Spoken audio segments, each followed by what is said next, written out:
My name is Rosio Sanchéz, and I own two taquerías and a restaurant called Sanchéz. We started in 2015, and it was basically to open a taqueria, like small, hole in the wall, fun little place, giving it an authentic taqueria feel. And the reason we opened the second one 6 months later was because we really needed a space that's permanent. So that's the reason for that. That's why we have two taquerias. And then shortly after that, we opened the restaurant. Not shortly, a year after, we opened the restaurant. And that just kind of happened. I had been looking at this space that we're in now 2 years ago for a taqueria. And it wasn't at the right time, so we skipped it. And then I came up again, and I was like, oh, this is amazing. This is the space that we need to have because it's up again. And I had just finished doing the collaborative pop-up with Vernay in Mexico, and that I think made a huge influence on my state of mind. So when I came back to Copenhagen and this place was available, I sat down and wrote, okay, what are we going to serve? What's this place going to have?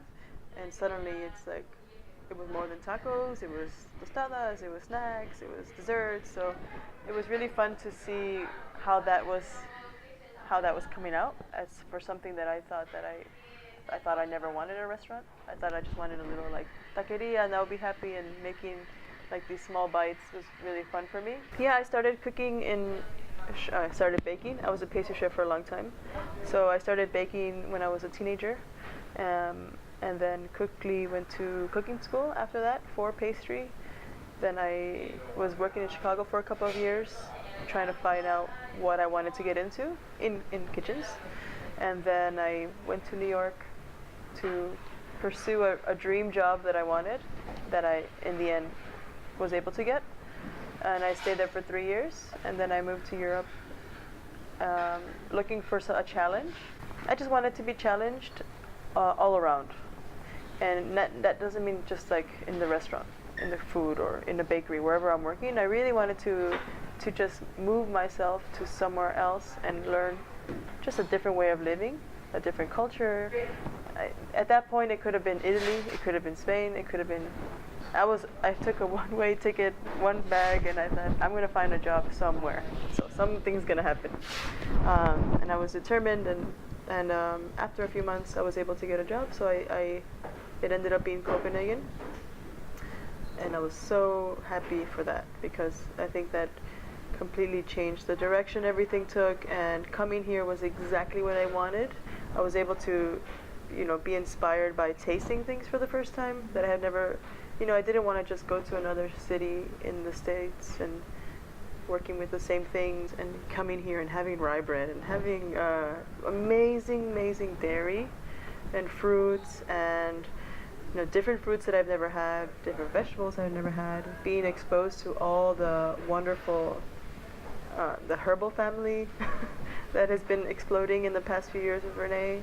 Having that journey has been a lot of fun. And definitely changed the way also I like to taste things. And with all that experience, I also try to really, when we cook and we try to think about like Mexican flavors, we really want to make a lighter version of what we know. Maybe we've had a pork stew, for example. I have a pork stew that I grew up eating that I loved, my favorite from my mom, and I used to I would ask her to make it for me. And it's like very traditional.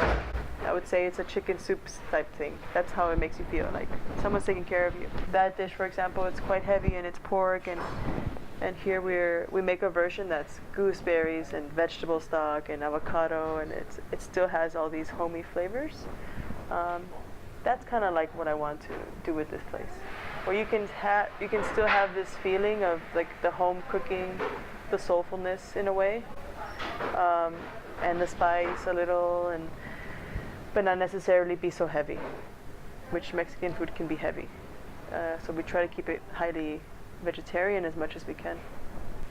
In the future, I just hope that, I hope this place continues and flourishes. And I hope that we can give more opportunities to people. I think that's very rewarding. I think having the restaurant and going with this and making dishes and all that, that's a lot of fun, and that'll always be there. But if we can somehow have a stronger connection with Mexico, with the ingredients that we're importing and with the people that we work with, that would really add another cool level that I would find very satisfying. It seems kind of funny to say that, but it is true, because you see how all these things are working, and how our business maybe affects other people on the other side of the world.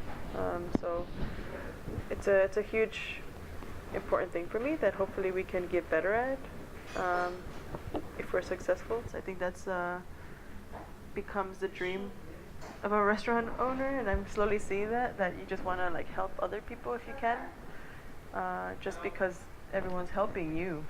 Everyone's here is helping me achieve my dream. So you kind of feel a little responsibility to be able to help them back. I feel like crying because I feel like I really mean it. Yeah, I think that would be the ultimate satisfaction, where you can see that you can help other people, and or even if it is just helping them grow within the company. That's so cool. I think that it's important not to care too much what people are going to say. I think in the beginning I was really scared of that, like what people would think of me on both ends. The Mexican-born person, American-born person. I was born in the States, Mexican parents, so there's that, you're not Mexican thing, or you're not American. It's a hard thing to kind of define. And in the end, and it took opening this place for me to say, well, fuck it, I don't care. And just I'm gonna make whatever I feel like making. And if I feel inspired by stuff from Mexico, and I think that's important for most people to understand, that you just need to make yourself happy. And there will always be people that disagree with maybe your life, but in the end, it is your life. So it's important to follow what you feel, what you want to do.